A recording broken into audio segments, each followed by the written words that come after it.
penjelasannya. Ini apa benar tanggal lahir Desember 1865 Ya, di Malang? Itu udah ada datanya. Tapi saya nggak percaya ini. Oh, begitu ya. Ini benar. Betul. Oke, lantas sebagai anak ke-6 dari 7 Yes. saudara. 7 saudara berarti yang perempuan lakinya? Perempuan 1. Iya, laki 6. Terus sebagai laki yang berapa? Laki yang terakhir atau? Oh enggak, saya masih punya adik 1 laki-laki. Oh, berarti Saya itu anak urutan nomor 6. ya, Kalau dari laki-laki ya 5. laki-laki kelima. Iya, oke.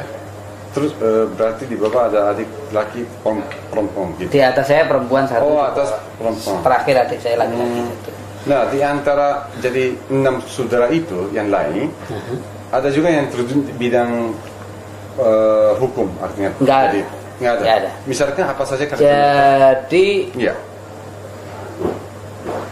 3 orang pedagang. Iya. Jadi 3 orang pedagang. Oh 4 orang, sorry. 4 Iya. orang pedagang. Iya. 2 orang dokter. Dokter. Dokter. Iya, dokter apa bidang? 1 dokter spesialis paru. 1 dokter umum. Ini laki. Iya. Jadi yang pedagang itu 3 laki-laki 1 perempuan. Padahal kan ayah Pak Munir meninggal dunia pada waktu usia 5 tahun. Tahun 78 itu saya umur 12 tahun, 11 tahun. 11. Oh, ini disebut 5 tahun. Nah, salah. Itu dia. Gamma itu. Bukan gamma, dikutip dari Kompas. Oh. Oke, 11 tahun. Kelas 5 SD lah sih. Oh, begitu. Nah, berarti setelah itu artinya yang jadi tuan rumah adalah ibu. Ibu, kepala rumah tangga ibu. Kepala rumah tangga. Tapi secara ekonomi, iya. semua jadi kepala keluarga. Nggak ada komandannya. Jadi Pak Munir sendiri pernah sambil pergi sekolah pernah kerja? Sebenarnya iya. waktu orang tua bapak saya ada itu, iya. saya juga udah kerja, membantu dia. Tapi oh, dia kerjanya apa? Toko, jadi pedagang kain batik di pasar di Batujara. Seluruh anak itu membantu toko itu karena dia kerja cuma sampai jam 2 siang. Ini kan gaya Arab lama kan, gaya Arab lama itu kan nggak mau kerja yang panjang-panjang. Jam 2 sore dia pulang, malam habis sekitar jam 7 malam baru dagang lagi. Nah, antara jam 2 ini anak-anaknya yang kerja. Iya. Nah, tapi keterampilan itu begitu ayah saya meninggal, mendadak kan kecelakaan lalu lintas. Beda 2 hari tokonya kebakar. Jadi bapak saya itu meninggal sekaligus seluruh warisannya hilang. Jadi kemudian semua dari 7 bersaudara itu kerja sendiri-sendiri. Umum ayah namanya Said. Keturunan Arab. Atau langsung Arab? Gimana? Enggak. Cerita? Ibunya orang Bugis. Iya. Yang bapaknya Arab. Jadi tapi Arab penuh maksud saya, yang bukan yang lahir di Indonesia. Bapak saya lahir di Indonesia. Ibunya orang Bugis. Jadi kakek nenek ayah adalah dua-duanya orang Arab. Iya. Jadi mereka yang datang ke Indonesia. Atau mungkin sebelumnya? Enggak, itu udah sudah cucu. Oh, jadi, si ayah. Iya.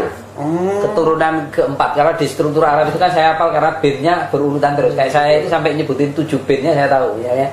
Siapa yang masuk pertama itu ada strukturnya begitu. Kalau lihat urutan itu bapak saya itu tingkat kelima. Tingkat kelima? Saya ini ke-6. Nah, dalam kultur Arab pedagang, itu kan ada 2 tahap Arab pindah ke Indonesia. Tahap Arab yang pertama itu adalah kultur pedagang. Tahap Arab yang kedua adalah borjuis yang pindah, orang yang kaya duit pindah. Nah, kultur yang pedagang ini tidak pernah bawa perempuan. Kultur Arab itu. Jadi yang datang hanya laki-laki, kawin dengan wanita di sini, dan kemudian antar anak mereka dikawinkan, mempertahankan Arabnya itu. Jadi misalnya saya berempat laki-laki, saya kawin semua begitu. Nah, saya punya anak, saya kawinkan dengan anak dia itu. Jadi kemudian muncul kultur Arab baru yang sebenarnya mereka bukan lagi Arab. di keluarga Arab itu dikenal kalau menyebut orang Jawa misalnya itu ahwal. Ahwal itu bahasa Arab, artinya itu keluarganya ibu. Jadi orang tua Arab itu kalau ditanya itu siapa, dia nggak tahu namanya. Orang tua Arab itu jawabnya gampang, itu ahwal, itu saudaranya ibu. Sampai sekarang itu istilah itu menyebut orang Jawa itu ahwal. Anak-anaknya nggak ngerti ahwal itu bahasanya dari mana. Terus ya, jadi yang generasi yang pertama itu datang dari mana kira-kira Arabnya? Ini kan jenis Arab miskin ini dari Hadramut, Yaman. Di mana? Yaman Utara. Oh, Yaman Utara. Ya, ini jenis Arab miskin. Ini kalau ini. Berarti ya si itu Arya Rotas kan asal dari Yaman Selatan. Iya, itu semua. Berarti yang kaya. Iya, ini enggak, itu miskin itu, rombongan miskin. Rombongan yang kaya itu yang Al-Habsyi, yang matanya biru. Itu dari Saudi atau batasan di yang kaya. Oh. Jadi siapa matanya yang tapi coklat. Nah, yang Yaman itu coklat matanya. Bule lagi. Oh begitu. Ya ada subkultur beda-beda memang. Berarti kan yang artinya yang nenek moyang Pak Munir Azhara pedagang sekaligus membawa agama Islam ke Indonesia, begitu? Iya. Kira-kira. Tapi bukan pertama, rombongan ini bukan pertama masuk Indonesia dengan Islam, karena mereka masuk Islam di Indonesia sudah masuk Cina yang bawa. Oh. Jadi yang pertama masuk membawa Islam ke Indonesia dengan tipologinya itu Cina dan India. Baru kemudian Arab. Nah, rombongan Arab yang kayak saya ini yang membawa Wahabi. Galur Wahabi itu kemudian melahirkan pikiran-pikiran dari Muhammadiyah. Jadi ini gelombang kedua Islam yang Arab rombongan ini Islam kedua ya. Yang dari Hadramut itu. Nah, pada waktu masa kecil kan lahir di Marang adalah yang artinya berdikatakan jantung daripada budaya Jawa yang sangat feodalisme. Nah, di situ sebagai sebagai warga Indonesia tapi yang sebagai keturunan Arab. Apa pernah ada cerita yang agak pahit atau ada yang sunnah mungkin pada waktu masa kecil? Apakah ada diskriminasi? Sebenarnya enggak. Ya. Saya kebetulan enggak terlalu banyak bergaul dengan keluarga Arab ya. Karena itu tipologi cara bapak saya. Dia selalu menghindari rumah yang ngumpulnya tentang banyak Arab. Jadi termasuk dia pindah ke Malang, ke Batu itu dia pilih karena kotanya sedikit orang Arab. Jadi kan kalau Arab Jawa Timur itu banyak ngumpulnya di Pasuruan, di Bangil, gitu kan. Nah dia menjauhi itu. Itu sehingga tidak terlalu pernah bergaul di satu perkampungan yang Arab semua itu soalnya. Nah juga kemudian sebetulnya akibatnya kalau saya itu dengan kultur Jawa itu hampir saya tidak merasa saya itu Arab, kecuali kalau pernah ada sentuhan sedikit baru sadar itu. Dalam tingkat tertentu 80% saya itu lupa dalam komunikasi hidup saya itu sebagai Arab, dan itu di keluarga saya begitu. Bahkan ibu saya pun orang yang berbahasa Jawa, meskipun dia juga keturunan Arab, tapi bahasanya bahasa Jawa, lokatnya udah bahasa Jawa. Jadi subkultur keluarganya ibu Jamila asal dari lahirnya di Banjarmasin. Bugis tadi bilang. Bukan, itu ibunya bapak saya. Oh, itu nenek, grandmother. Kalau ibu saya, ini lahirnya di Banjarmasin. Oh, iya. Halo. Waalaikumsalam. Boni, gimana? Tunggu. Hari Senin lah ya. Ibunya ayah? Ya, aku beresin dulu. Bugis. Oke. Ibunya ayah? Boleh. Yo, Bon. Mungkin ayah ada roh. Nah, kalau ibu saya itu campuran Arab tapi jauh lebih kecil pelipatannya dibanding bapak saya. Tapi tetap keturunan Arab gitu. Juga keturunan Arab tapi pelipatannya udah lapisan. Jadi kalau ayah itu kemudian percampurannya dengan masyarakat lokal itu hanya sekali. Kalau ibu itu hampir di semua tingkatan. Saya kira lebih baik dijelaskan. Yang kan di sini ada ayah, kakek, sama nenek. Kalau ini orang Arab. Ini orang Bugis. Gitu ya. Sebenarnya ini kakek ini udah campuran Bugis, di atasnya lagi juga Bugis lagi. Jadi begitu ya. Giliran mengawinkan dengan Arab. Iya. Nah, kalau di tingkat ibu, ini udah campuran. Ini Arab udah sama. Ini udah hampir hilang Arabnya. Jadi perempuan keturunannya jadi begini. Kakeknya ini kawin dengan perempuan Banjar. Punya anaknya perempuan ini kawin dengan orang Banjar asli. Nah, lahir subkultur sebetulnya, tapi tipenya masih Arab. Terus dia kawin dengan pemuda yang ini tapi masih ada sedikit masih ada. Jadi terus nenek dari Pak Ibu orang Banjarmasin ini ya orang asli Banjarmasin. Orang asli Banjarmasin. Makanya ibu saya mukanya kayak orang Dayak, nggak seperti orang asli. Banjarmasin artinya kalau jadi ibunya dia mirip. Kenapa? Banjarmasin artinya yang suku apa ini? Suku kultur Banjarmasin. Suku Banjarmasin. Ya ada. Saya juga bahasa Banjarmasin. Ibu saya kayak orang Dayak mukanya. Oh, tapi masih ya, campuran, tapi bukan seperti Arab. Kalau Arab gini kan, kayak jadi ibunya dia masih cocok.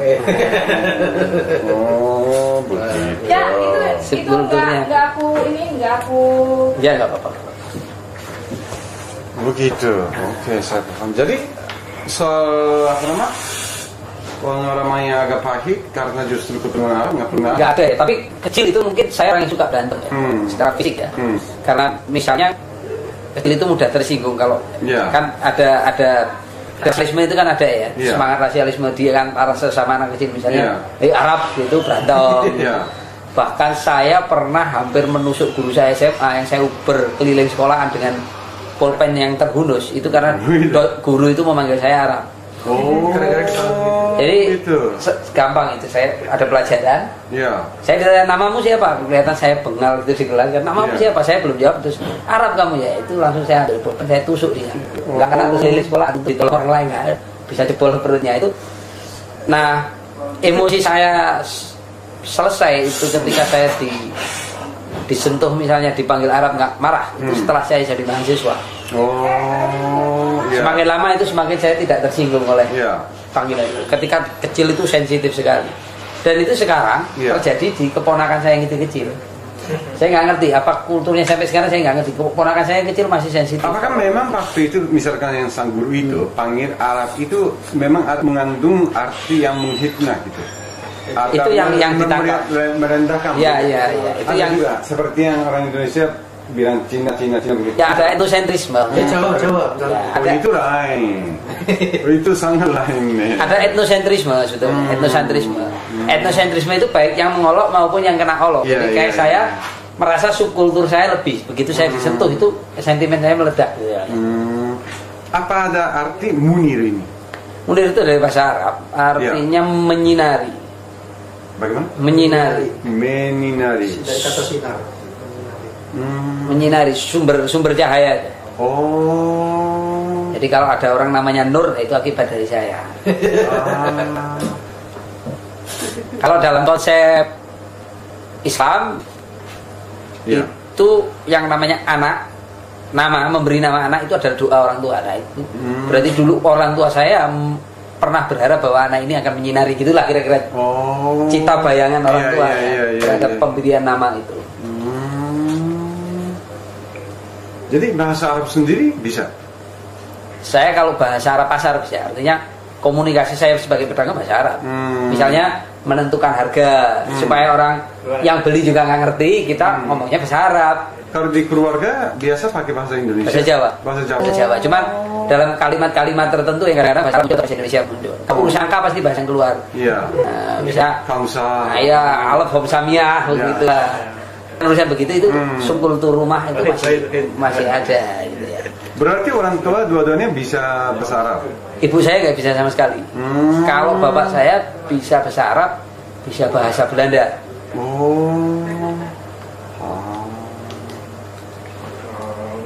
Gitu. Karena kalau bahasa Belanda, karena dulu di Batu itu kan banyak misionaris Belanda. Nah itu suka ngobrolnya dengan misionaris depan agama. Dia bahasa Belandanya lancar. Lantas berikutnya satu kata dalam bahasa Indonesia yang paling unik. Tahu ya? Tahu saya. Wajib dijawab. Apa maksudnya?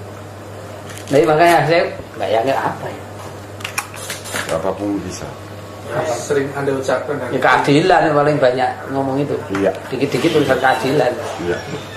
Apa yang adil ini? Ada gue yang ngetahui keadilan? Ya dulu. Ya sebentar.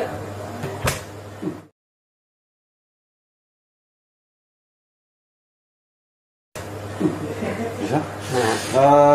Lantas yang suara skora Tamatan Brawijaya. Iya, Brawijaya. Itu universitas negeri. Iya. Tahun? Lulusnya tahun 89, masuknya tahun 85. 85. Berarti sambil kerja juga? Atau saya sejak semester 4 itu kerja full berhenti, tapi kerja sambilan ya. Sebagai? Kalau sampai semester 4 itu masih pedagang ya. Semester 4 ke atas saya jadi tukang elektronik. Saya kalau memperbaiki TV ini masih bisa saya. Oh, begitu? Saya jadi tukang elektronik, jual beli antena TV, pasang antena TV. Itu sampai saya kerja di LBH 3 tahun, karena saya kerja di LBH tidak digaji. Ya saya masih kerja sambilan ya, tidak full. Kalau Furu masuk ke LBH itu dari Malang atau sebelumnya sudah? Dari Malang. 91 itu? 91 itu diangkat jadi staf resmi. Tahun 89 saya udah relawan ya, volunteer di LBH.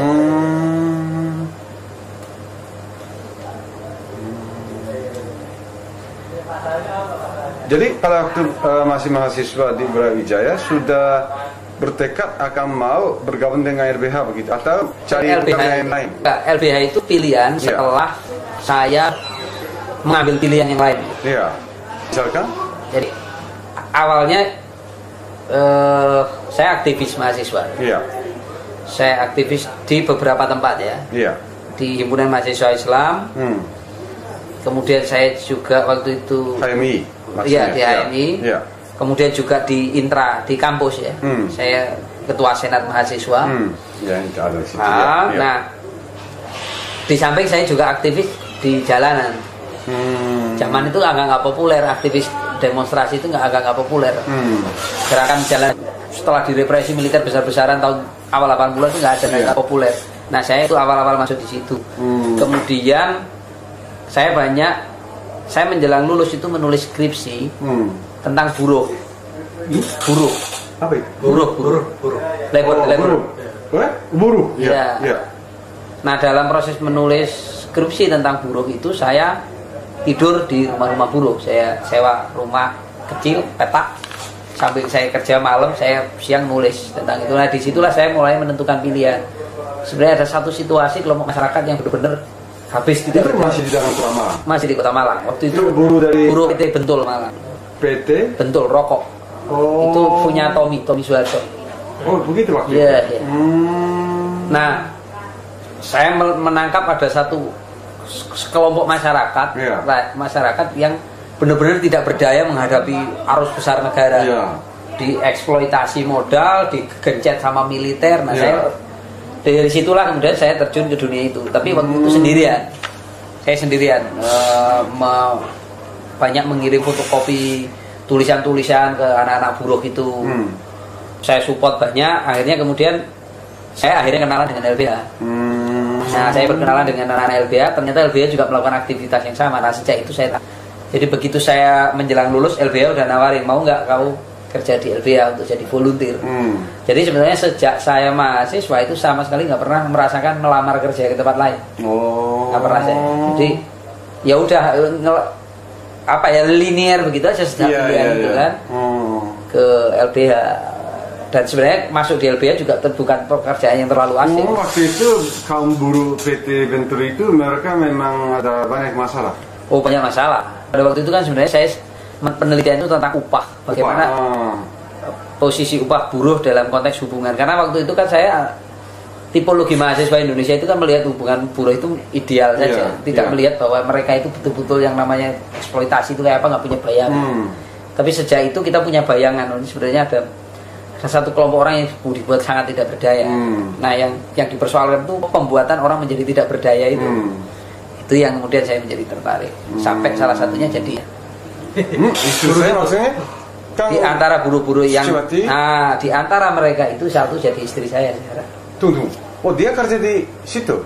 Bukan. Dia di perusahaan lain, tapi akhirnya dari pergaulan itu, dari proses itulah. Nah, saya Bu Setiwati kan tamatan sastra Indonesia itu. Ini betul. Betul. Lantas, itu baru 2 tahun aja kuliahnya ya. Oh, baru 2 tahun. Bukan sarjana. Nah, dia itu mahasiswa yang di sekitar perumahnya dia itu juga tempat kompor buruh. Nah teman-teman dia sekolah itu juga buruh pabrik. Dia mengundurkan diri dari kuliah karena dia kepingin masuk pabrik karena melihat teman-temannya yang buruh-buruh itu tiap hari mengeluh, dihancam, di macam-macam. Sehingga dia mundur dari mahasiswa, terjun ke masuk ke perusahaan-perusahaan. Dia memimpin aksi-aksi buruh. Nah di situ kenal saya. Tapi tunggu, tentu harus masuk sebagai karyawan dulu. Oh iya, dia buruh memang. Dia pemimpin buruh di situ. Itu perusahaan apa nama? Perusahaannya PT Usaha Loka. Usaha apa Loka. itu? Ini pembuatan jaket kulit. Milik Korea. Iya. Milik Korea. Nah di perusahaan itu dulu kekerasan terhadap buruh perempuan luar biasa. Jadi orang Korea itu suka mukuli buruhnya pakai rotan. Gitu. Nah, istri saya itu dulu memimpin aksi di situ. Apa bikin macam serikat buruh? Iya, dia buat serikat pemimpin, kemudian dia ditangkap polisi, diinterogasi macam-macam. Iya. Telat berapa jam? Nah, dari situ saya juga kemudian kenal, karena ini di sebelahnya PT Bentul itu. Oh, begitu. Berjajaran. Nah, saya kan mengorganisir buruh di sekitar Bentul itu. Iya. Jadi tunggu, waktu pertama kali kenal dengan Suciwati, Munir masih sudah di LBH. Sudah di LBH. Tahun 91. Setelah, tapi tetap aktivitas saya seperti mahasiswa di Bentul. Nah, di situ saya. Tapi di sini kawin 96. 96 Juli. Kenal pertama dengan tahun 91. Oh, gitu. Baru mengerti. Maka sekarang istri sendiri masih aktif? Dia masih aktif, tapi udah nggak kerja ya karena baru dia punya bayi, nggak mungkin dia tinggal. Tapi untuk aktivitas mensupport kebutuhan-kebutuhan buruh, misalnya informasi, dia tetap melakukan itu. Bos sendiri suku apa ya? Jawa. Penuh Jawa. Jawa. Sekarang Jawa punya anak berapa? Kenapa? Anaknya berapa sekarang? 1. Usia? 8 bulan. Laki perempuan? Laki-laki. Iya. Oh, baru 8 bulan. Gitu. Selanjutnya hobi olahraga? Olahraga saya bola sama tenis meja.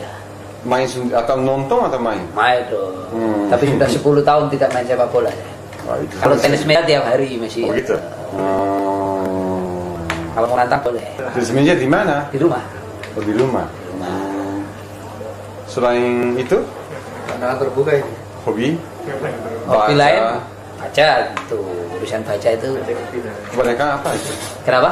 Yang temanya apa? Saya lebih tertarik buku-buku sosiologi dan politik. Saya lawyer yang nggak pernah baca buku hukum.